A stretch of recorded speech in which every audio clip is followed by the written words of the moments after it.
अगली बार पेड़ वाला लेंगे। हाँ, तो हमारे ऋषियों ने पाया बहुत अध्ययन करने के बाद कि ये तो पिंडे तत्व ब्रह्मांड है, जो पिंड है वही ब्रह्मांड है।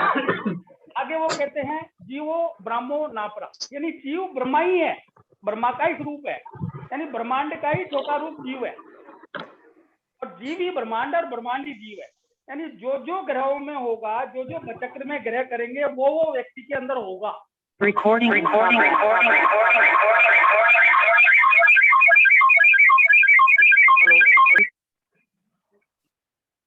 हाँ, जो जो ब्रह्मांड में होगा वही आदमी में होगा। तो जो ग्रहों की चाल है, जो उनकी गति है, जो उनका आकार प्रकार है, उनका जो सिग्निफिकेंसेज है, जो उनकी दैनिक गति है, जो उनकी वार्षिक गति है, जो उनकी सापेक्षिक गति है, उस सापेक्षिक गति से जो वो कोणीय दूरी स्थापित करेंगे, उस कोणीय दूरी से जो एक दूसरे के प्रकाश को हम तक डालेंगे, वो सब हम पे 100% इम्पैक्ट करेगा।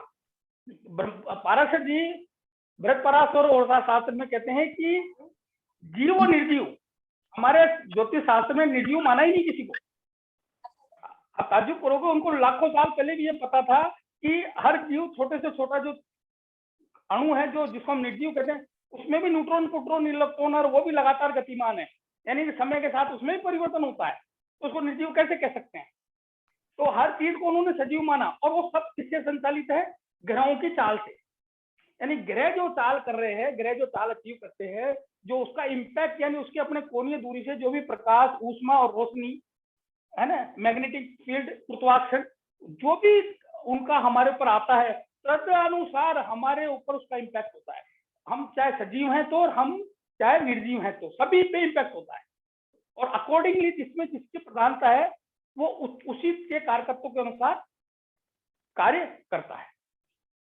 इस चीज को जब उनको पता चला, तो उन्होंने इस चक्र को हमारे भाव चक्र में बना दिया, और भाव चक्र को राशि चक्र में बना दिया, और सारे ग्रहों को लाकर एक ऐसे चक्र में स्थापित कर दिया, जैसे वो ब्रह्मांड में वैसे के वैसे उस चक्र में आ जाएंगे। यानी कि उन्होंने क्या किया, इस पूरे चक्र को जो 18 डिग्री का है, उसको 30-30 डिग्री के 12 भागों में बांट दिया। 30-30 डिग्री के 12 भागों में बांट दिया, और उनको क्या नाम दे दिया? भाव। क्या नाम दिया? भाव। ये 12 भागों में बांटकर 12 भाव उन्होंने बना दिए, मैंने गिने नहीं है। और इन 12 भावों में अब कौन चलायमान होंगे? ग्रह। वो ग्रह इन 12 भावों में चलेंगे अपनी गति से, एक दूसरे के सापेक्षिक दूरी को इसी में स्थापित कर दिया उन्होंने, ठीक है ना। तो भावों को क्या कर दिया उन्होंने? स्थिर, क्योंकि भचक्र रोड नहीं बदलती, रोड तो स्थिर है। मेरे को जयपुर से दिल्ली जाना है, मेरे को जयपुर से दिल्ली, अब उसका कारण भी था कि मेरे को जयपुर से दिल्ली जाना है। मैं थोड़ा सा इसको क्लियर बना देता हूँ ताकि आनंद आए। थोड़ा सा मेरा क्या डिपिक्शन पावर थोड़ा कमजोर है, लेट मी ट्राई।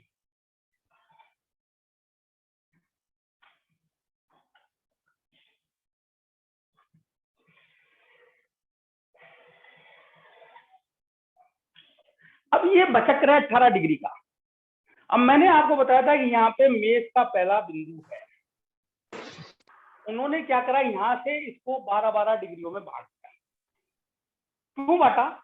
कि मान लीजिए इस गोले में मैं कहीं चल रहा हूं और मैं पूछूं कि फलाना ग्रह अभी कहाँ है, तो आप क्या बताओगे? कुछ नहीं बता सकते। तो उन्होंने क्या किया कि ये देखा कि हर ग्रह के पार्श्व में, हर ग्रह के पीछे तारामंडल है। अब तारामंडल, ग्रह चलते हैं, तारे नहीं चलते। अब ग्रह चलते हैं, इसलिए इनको क्या कहा जाता है? ग्रहण। ये ग्रह क्यों कहा जाता है? क्योंकि ये ग्रहण करते हैं। किसको ग्रहण करते हैं? राशि को, भाव को, और उन भावों के और उन राशियों के कैरेक्टरिस्टिक्स को, नक्षत्र के कैरेक्टरिस्टिक्स को। इसलिए इनको क्या कहा जाता है? ग्रह। क्योंकि ये ग्रहण करते हैं, ये आत्मसात करते हैं, ये अपने अंदर उसी चीज को डालते हैं जिस राशि में होंगे, जिस भाव में होंगे और जिस नक्षत्र में होंगे उसके कारकत्व तो ऑटोमेटिक इनके अंदर आ जाएंगे। ग्रह क्यों बोलते हैं, कोई भी पूछ सकता है आपको कि ग्रह क्यों बोलते हैं, ठीक है ना। तो ग्रह इसलिए बोला जाता है। तो उन्होंने देखा कि इन ग्रहों के पार्श्व में तारामंडल है, और हम जानते हैं कि ग्रह चलते हैं, तारे नहीं चलते, न चलती न सरती, न तारे चलते हैं न खत्म होते हैं। तो उन तारामंडल की आकृति के अनुसार उन ऋषियों ने उनको जब बृहत स्तर पर देखा, तो उन ऋषि उसको 30-30 डिग्री में बांटकर उनके पीछे जो पार्श्व में आकृति बन रही थी, उस आकृति के अनुसार उनका नामकरण कर दिया। और उन्होंने पाया कि वो आकृति जो है ना, वो उस राशि पे पूरी तरह कैरेक्टरिस्टिक्स में पूरी उतरती है। कि जैसे मेष से 30 डिग्री तक उन्होंने ली, तो यहाँ पे जो है ना मेढे का चित्र बनता है, यहाँ पे मेढे का चित्र बनता है। फिर मेष के आगे चले तो उन्होंने देखा यार ये जो तारामंडल का चित्र बन रहा है वो वृषभ की तरह बन रहा है। उसके आगे चले तो उन्होंने देखा यार ये 2 स्त्री पुरुष साथ जाते हुए दिख रहे हैं, यानी जोड़ा है, 2 स्त्री पुरुष हैं जो जा रहे हैं, तो उन्होंने उसको तदनुसार नाम दे दिया मिथुन।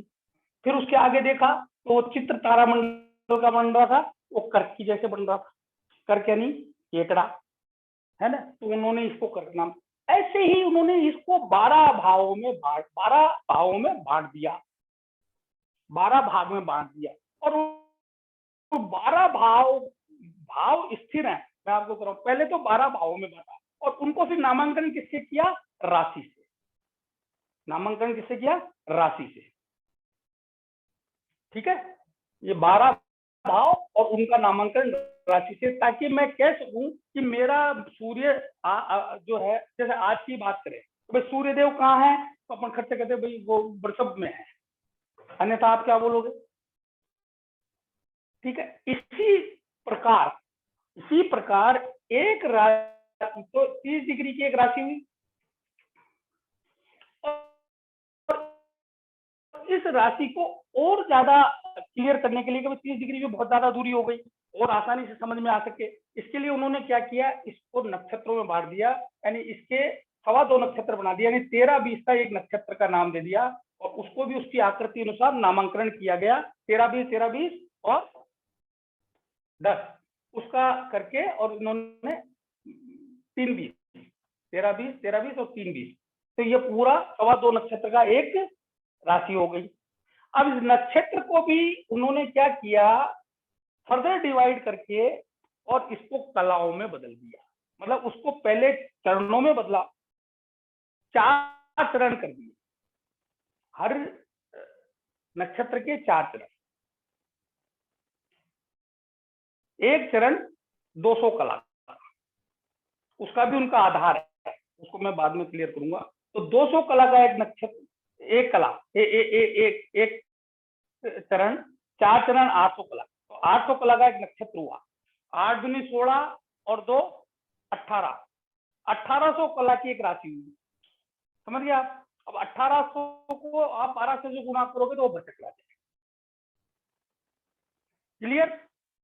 तो अब इसके पीछे नक्षत्र का भी एक चित्र है जो और पीछे है, मतलब जो काफी पीछे है, और कहा जाता है कि कुछ नक्षत्र तो इतने बड़े हैं उनमें तारे कि जो सूर्य से भी 400-400 गुना ज्यादा बड़े हैं, जैसे ज्येष्ठा को 400 गुना बड़ा कहा गया है।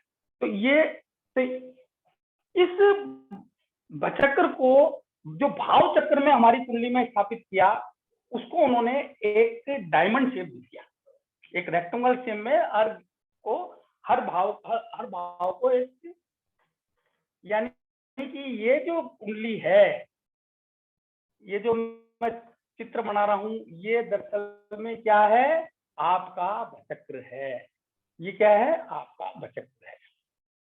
अंडरस्टैंड, ये कहां से आया, तो ये भाव स्थिर है, ये पहला भाव ही रहेगा हमेशा, ये दूसरा ही रहेगा, ये तीसरा ही रहेगा, ये चौथा ही रहेगा, ये 5वां ही रहेगा, ये 6वां ही रहेगा, ये 7वां, 8वां, 9वां, 10वां, 11वां, 12वां, ये हमेशा स्थिर रहेंगे, भाव नहीं बदलेंगे कभी, न बदलते हैं। चलायमान क्या है, राशियां, क्योंकि सूर्य राशि को पकड़ के चलता है, उससे पहले मैं एक चीज, ये क्लियर हो गया? ये क्लियर हो गया? Yes sir. Hello? Yes. Yes sir, clear है सर।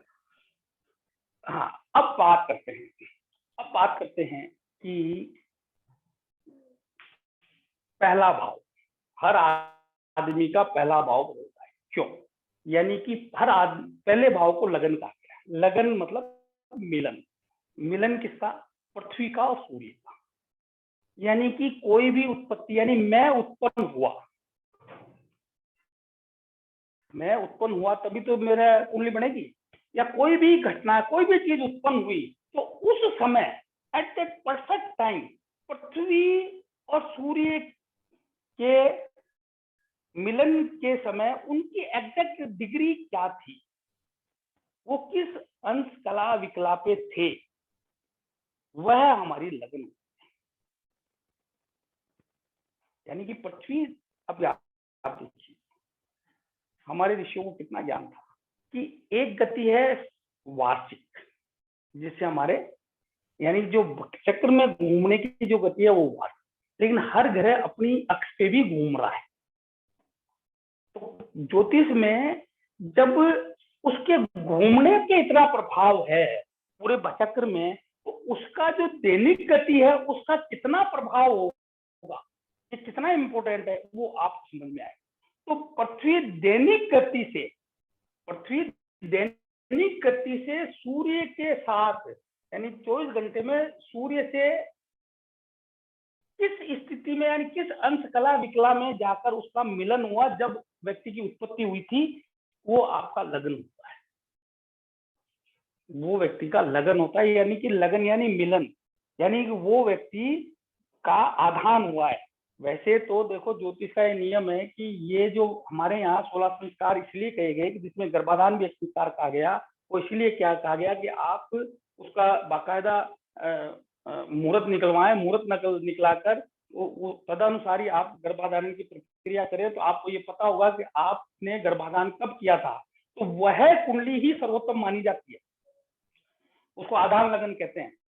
लेकिन वो आज के परिप्रेक्ष्य में वो संभव भी नहीं है ना। तो वो उस चीज को और थोड़ा सा तो जन्म पे आधारित कर दिया गया। अगर आधान लगन किसी का है और वो नियमानुसार जो हमारे शास्त्रों में बताया उस हिसाब से उसी तिथि वार नक्षत्र ग्रह में संतानोत्पत्ति का जो उसके ग्रह नक्षत्र कहते हैं उसी अनुसार करता है, तो तदनुसार संतान की प्राप्ति होती है और उसी हिसाब से उसकी कुंडली बनेगी।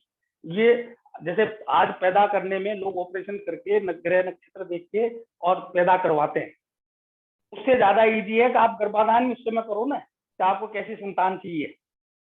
आप गर्भाधान ही उस प्रक्रिया से करो ना कि आपको संतान कैसी चाहिए, और उसी टाइम को लिख लो। तो उस समय जो ग्रह नक्षत्र की स्थिति है, तो वो जो टाइमिंग है 10-5 मिनट का, विसेचन की प्रक्रिया उसी में होगी। उसका फर्दर जो एलोबरेशन है वो किया जा सकता है बच्चे के पैदा होने के बाद। 5-10 मिनट का तो एलोबरेशन कर सकते हैं। तो पहले हमारा बहुत प्रिसाइज था, अब उसको थोड़ा और वो चीजें संभव नहीं हो पाती, कोई कर नहीं पा रहे, तो इस वजह से ये चीज लाई गई उससे कहीं और। तो वो पृथ्वी ने दैनिक गति घूमते हुए जो सूर्य से मिलान किया, वो हमारा लगन, इसको आप नोट कर लो, वो हमारा लगन यानी दैनिक गति का महत्व। और उस लगन से जो आगे आपको षोडश वर्ग पढ़ाऊंगा ना, वो इस लगन से बनेंगे, न कि कुंडली से। यानी कि वो पृथ्वी की दैनिक गति है, मतलब षोडश वर्ग जिसका इतना महत्व है, जिसमें नवमांश आपको कहा जाएगा कि शरीर ये शरीर जो है वो लग्न है, तो दिल जो है नवमांश है, वो नवमांश उसकी दैनिक गति है, उस दैनिक गति से है। यानी कि जो कुंडली है वो वृहत है, तो जो षोडश वर्ग है वो उसका सूक्ष्म रूप में, यानी 30 डिग्री का ही आप सारा विश्लेषण करोगे। समझ रहे हो आप कितना महत्वपूर्ण है। तो ये कई लोग सोचते हैं कि दैनिक गति को तो कहीं लिया नहीं, इससे बड़ा दैनिक गति का उदाहरण कहाँ है। ये दैनिक गति तो है, ऐसे ही हर ग्रह की दैनिक गति का भी प्रभाव पड़ता है हमारे को, ठीक है। तो ये भाव उन्होंने हमारे इस भाव चित्र को, पूरे ब्रह्मांड को हमारे इस भाव चित्र में, ये हमारा ब्रह्मांड है। और जिस समय आधान हुआ, यानी आप पैदा हुए, उस समय सूर्य से पृथ्वी का क्या मिलन था, उस समय के स्नैपशॉट के आधार पर, जैसे अभी की मैं बात करूं और अभी मान लीजिए अभी अभी किसी बच्चे का जन्म हुआ, तो मैं सारे ग्रहों को उसके हिसाब से बैठा दूंगा, वो उसी राशि को पकड़ के चलेंगे। अब जैसे राहु दूसरी राशि में तो यहाँ ही आएंगे, जैसे शनि अभी मकर में है तो यहाँ ही आएंगे, है ना। जैसे मीन में शायद आज चंद्रमा मीन में है तो यहाँ ही आएंगे। जैसे बृहस्पति सॉरी जो सूर्य है वो यहाँ है, वो यहाँ ही आएंगे। ये एज इट इज रहेगा।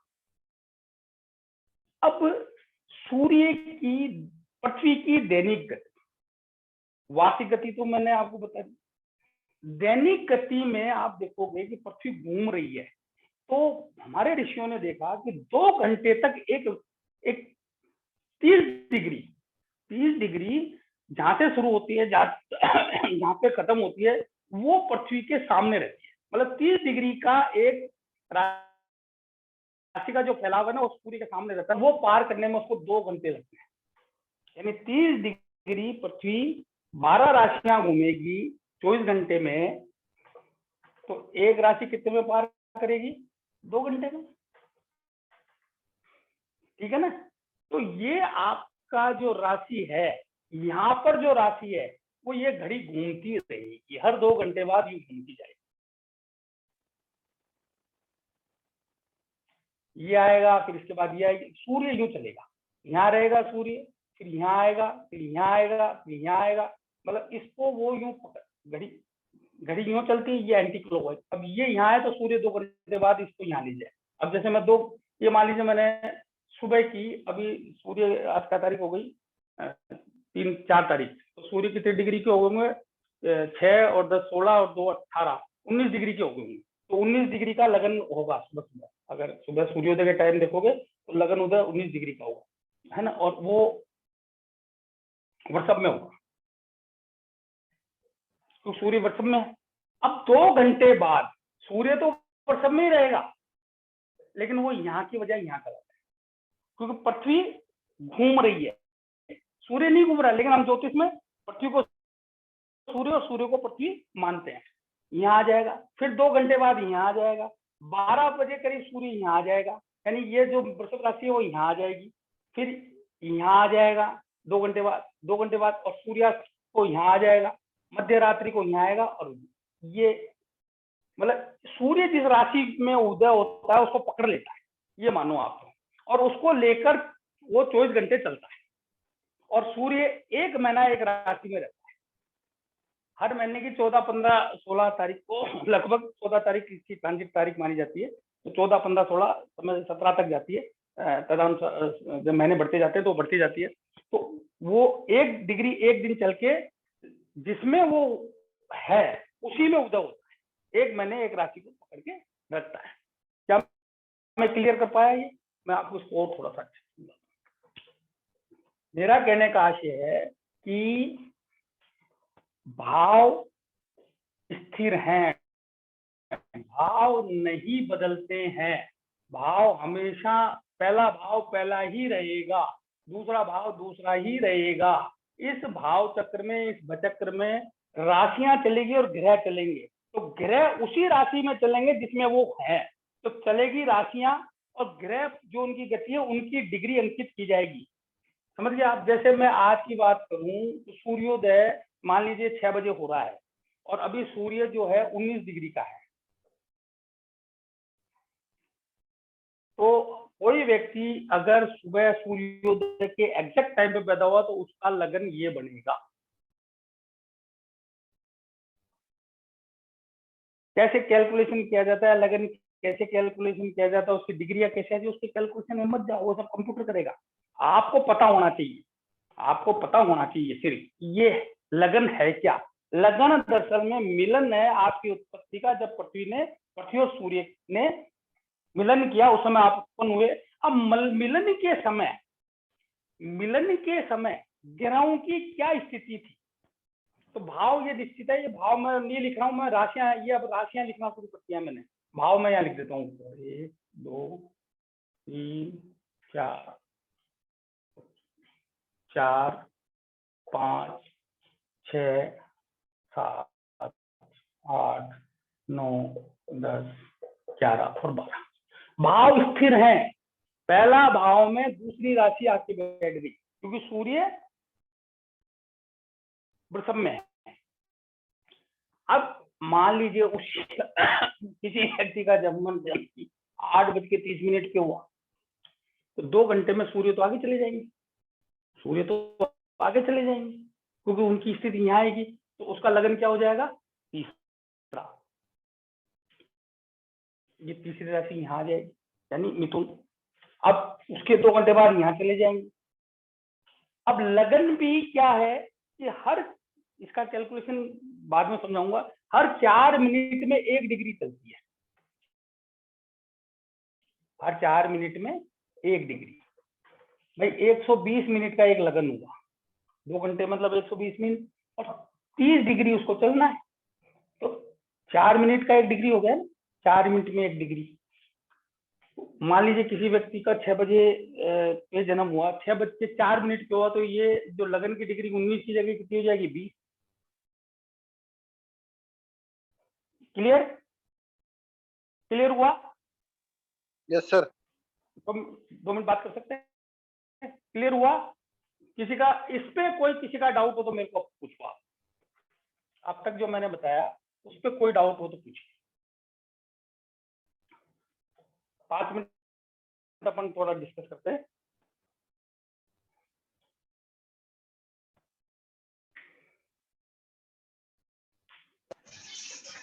शुरुआत बहुत तो शानदार है सर। हाँ, तो अब आपको आनंद आ रहा है? चलो आनंद आ रहा है और मेरा पहला एक्सपीरियंस है, मैं भी थोड़ा सा नर्वस महसूस कर रहा था। तो बात ये है कि इस अनंत में जो शक्तियां विराजमान है, विभिन्न प्रकार की शक्तियां, अब वो शक्तियों को आज के परिप्रेक्ष्य में अगर हम देखें, क्योंकि हमारा ज्ञान सीमित है, हम ऋषियों के मुकाबले नहीं जा सकते, वो अनंत शक्तियां हैं। आज हम क्या जानते हैं कि मैग्नेटिक फील्ड, गुरुत्वाकर्षण, रोशनी जो आ रही है और जो ऊष्मा आ रही है, 4 से ज्यादा हमारे को कोई पता नहीं है। कोई विलक्षण होगा जो 2-4 और ढूंढ लेगा, पर जो ये किरणें आ रही हैं जो 7 रंग लेकर आती हैं, हर ग्रह की किरणें एक दूसरे से रेसिप्रोकली और वातावरण से प्रभावित होकर जो एनर्जी क्रिएट करके आती है, वो एनर्जी जो है ना, वो लाखों मतलब अनगिनत, अनगिनत परमुटेशन कम्युनिकेशन हैं। इसलिए इस धारा पे अनंत प्रकार के व्यक्ति हैं, अनंत प्रकार की चीजें हैं, अनंत प्रकार के जीव हैं। अगर वो सीमित होती तो एक ही प्रकार के सब लोग होते, मानव एक जैसा, सबके चेहरे मोहरे सब एक होते, ऐसा नहीं है। तो हमारे ऋषियों को पता था इस बात का, और वो उन अनंत शक्तियों को भी जानते थे। अब हमारे पास वो ज्ञान नहीं है, न वो ज्ञान चक्षु है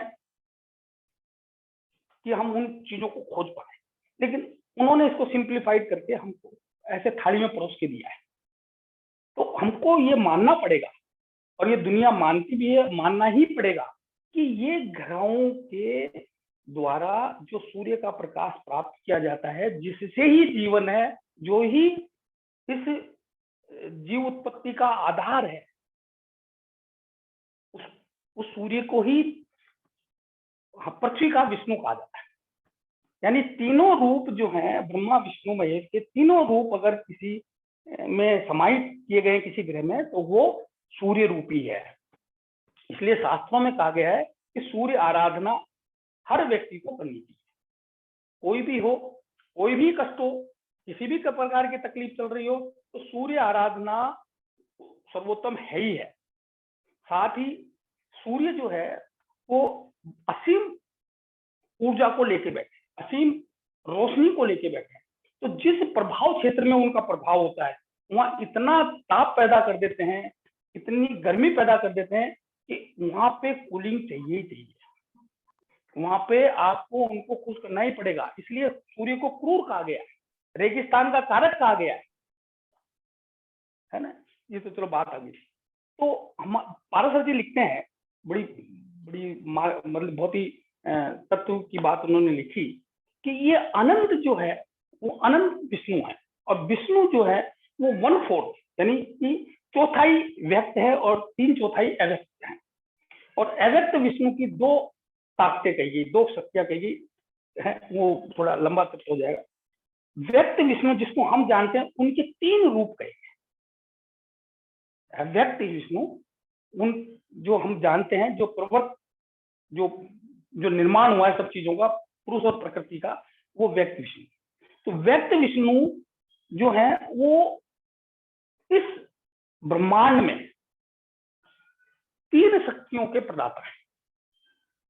सबसे पहले श्री शक्ति, जो भगवान विष्णु का अनिरुद्ध रूप कहा गया। तो मैं आपको इसलिए कह रहा हूं, ये भी ज्योतिष है जिसको अनिरुद्ध रूप कहा गया, यानी कि सतोगुण। तो श्री शक्ति यानी सतोगुण, सतोगुण यानी देवत्व, सतोगुण यानी देवत्व, जहां आदमी का देव का भाव, वो सतोगुण। तो जो भगवान रूप है वो सब सतोगुण। रजोगुण भूशक्ति, रजोगुण भूशक्ति, जिससे हम जीवन जीते हैं।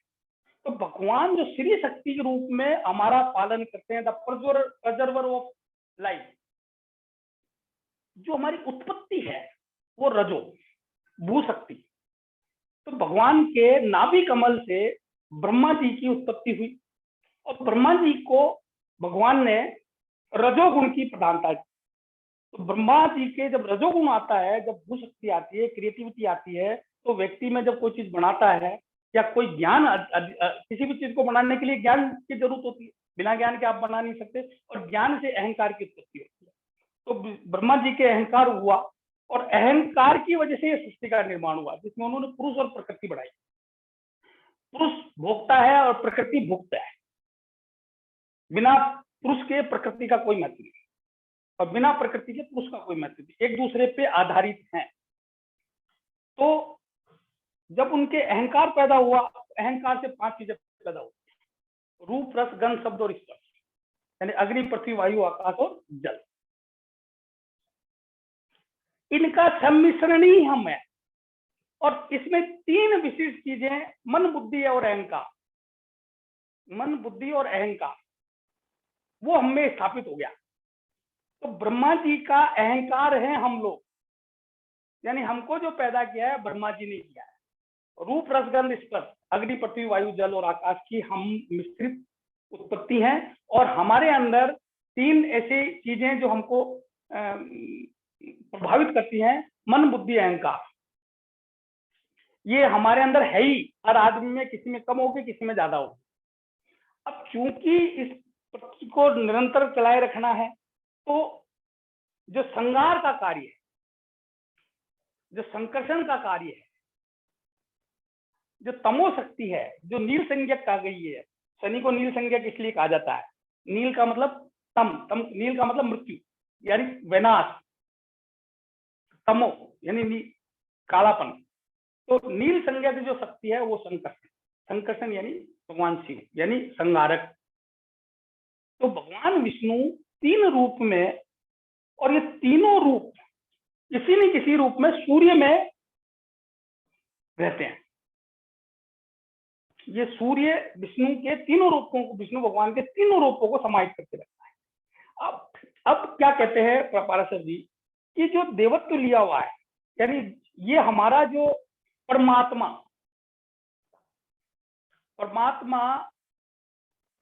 पाराशर जी ने किसको कहा? उस अनंत से भी बड़े परमात्मा है। मतलब वो अनंत जो है ना, उसका एसेंस जो है वो परमात्मा। आप सोचो व्हाट वी आर, कि एक जो क्रीचर है, एक मानव है, वो कितनी बड़ी कृति है, और उस परम अनंत की शक्ति आत्मा रूप में उसमें आती है। यानी कि वो बृहत हमारे अंदर स्थापित है। हम कितनी बड़ी शक्ति को लेके चल रहे हैं, और वो डिराइव्ड हो रही है सारे ग्रह नक्षत्रों के प्रभाव से। तो जो आत्मा है, तो परमात्मा और जीवात्मा, जब परम पिता परमात्मा की आत्मा में शुद्धता हो जाती है और उसकी लय उसमें वापस जाने की होती है, तो वो परमात्मा, तो वो देवों में होती है। अवतारों में होती है। हम चूंकि मानव है तो हमारे जीवात्मांश ज्यादा होता है। हम प्रवर्त समाज में है, प्रवर्त जीवन में है, उत्पत्ति में है। तो क्या कहता है ज्योतिष? ज्योतिष की क्यों जरूरत है?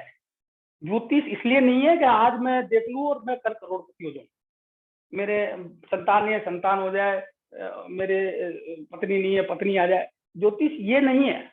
ज्योतिष का सर्वोत्तम और सर्वप्रथम उद्देश्य क्या है कि हमको जीवात्मांश को कम करना है और परमात्मांश को बढ़ाना।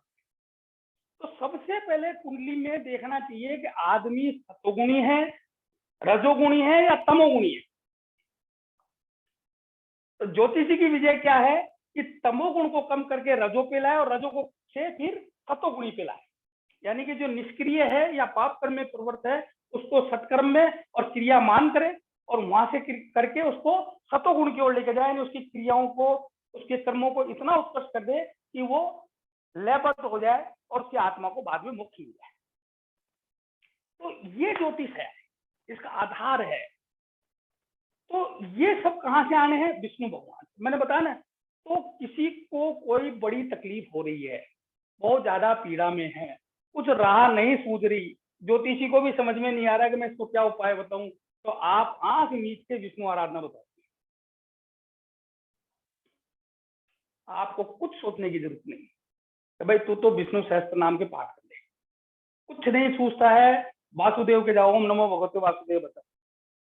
किसी के वास्तु दोष हो रहा है, आपके नहीं समझ में आ रहा है कि यार ये वास्तु का इलाज क्या है, बढ़िया से उस स्थान विशेष के कलर को देखकर बढ़िया से रंग से और वहां ओम नमो भगवते वासुदेव लिखवा के और टकवा दो, आपको दोष दूर होता नजर आएगा। तो मेरा कहने का आशय, अब हम 5 तत्व से बढ़े और 3 चीज हमको ड्राइव करती है। यानी कि हमारे शास्त्रों में कहा है कि हमारी 10 इंद्रियां हैं। यानी कि एक रथ है जिसके 10 घोड़े हैं, मन उसकी लगाम है, बुद्धि उसका सारथी है, बुद्धि उसका सारथी है।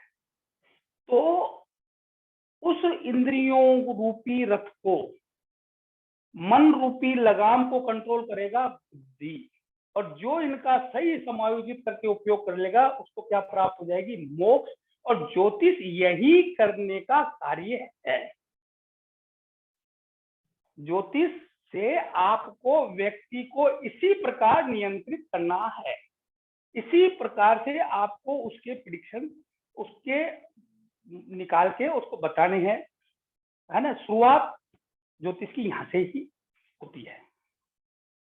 ये प्रसंग बस आ गया था इसलिए मैंने आपको बताया। तो अब रूप, रस, शब्द, रंग और स्पर्श वो मैंने बताए। तो अग्नि, पृथ्वी, वायु, आकाश वो तत्व हैं। तो आपको व्यक्ति में वो तत्व भी देखने पड़ेंगे, अहंकार, मन, बुद्धि की स्थिति भी देखनी पड़ेगी, आपको सातोगुणी, तमोगुणी और रजोगुणी भी देखना पड़ेगा। यानी शुरुआत आपकी वहां से ही होती है। आपकी शुरुआत कुंडली देखने की वहां से ही होती है कि व्यक्ति कौन से तत्व प्रधान है और कौन कौन से जो पंच, जो अग्नि, पृथ्वी, वायु, जल और आकाश में से किस तत्व की प्रधानता है, और उसके मन, बुद्धि, अहंकार को आप कैसे नियंत्रित करोगे कि उसका तम खत्म हो जाए, उसकी नील संज्ञा की स्थिति खत्म हो जाए और वो सुख को प्राप्त हो जाए। सबसे पहले वो दुख जो वो भोग रहा है वो खत्म हो जाए और फिर वो उन्नति की ओर चला जाए।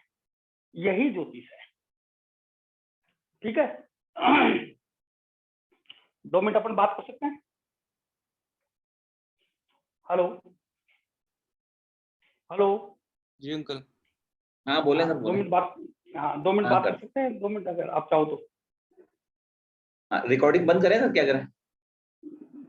चलने तो, रिकॉर्डिंग क्या है, नहीं अपनी है। ये 3 मिनट में वापस बंद होगी एक बार ये मीटिंग। अच्छा, आप बंद कर दो फिर दोबारा चालू कर देंगे। हाँ बिल्कुल सर।